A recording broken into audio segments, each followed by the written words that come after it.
বৈষম্য বিরোধী আন্দোলনের সময় হামলা ও হত্যা চেষ্টার অভিযোগে আওয়ামীপন্থী ৬১ আইনজীবীর জামিন স্থগিত করে হাইকোর্টে নিষ্পত্তির নির্দেশ দেওয়া হয়েছে। সোমবার বিচারপতি মোহাম্মদ আশফাকুল ইসলামের নেতৃত্বে আপিল বিভাগের বেঞ্চ আদেশ দিয়েছে যে এই ৬১ আইনজীবীর হাইকোর্টের দেয়া জামিন স্থগিত থাকবে।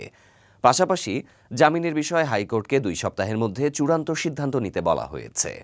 আদালতে আসামিদের পক্ষে শুনানি করেন জ্যেষ্ঠ আইনজীবী এম.কে. রহমান ও মোতাহার হোসেন সাজু, আর রাষ্ট্রপক্ষে ছিলেন অতিরিক্ত অ্যাটর্নি জেনারেল আব্দুল জব্বার ভূঁইয়া।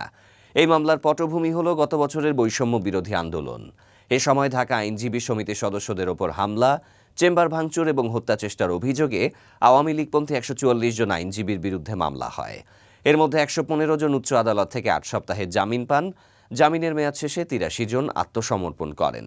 তখন আদালত ১৮ জন নারী আইনজীবী ও সমিতির সাবেক সভাপতি আবু সাঈদ সাগরের জামিন মঞ্জুর করলেও ৬১ জনকে কারাগারে পাঠানো হয়। গত ২২ এপ্রিল হাইকোর্টে ৬১ জনকে জামিন দিলেও ২৯ এপ্রিল তা স্থগিত করা হয় এবং মামলাটি আপিল বিভাগে পাঠানো হয়। আজ আপিল বিভাগ জামিন স্থগিত রেখে হাইকোর্টকে দ্রুত নিষ্পত্তির নির্দেশ দিয়েছে। বিশেষজ্ঞদের মতে এই মামলা রাজনৈতিকভাবেও স্পর্শকাতর, কারণ এটি আওয়ামী লীগের সঙ্গে যুক্ত আইনজীবীরা জড়িত। এছাড়া বৈষম্য বিরোধী আন্দোলনের সময় আইনজীবী সম্প্রদায়ের মধ্যে বিভক্তি প্রকাশ্যে এসেছিল, যা এই মামলাকে আরও জটিল করেছে।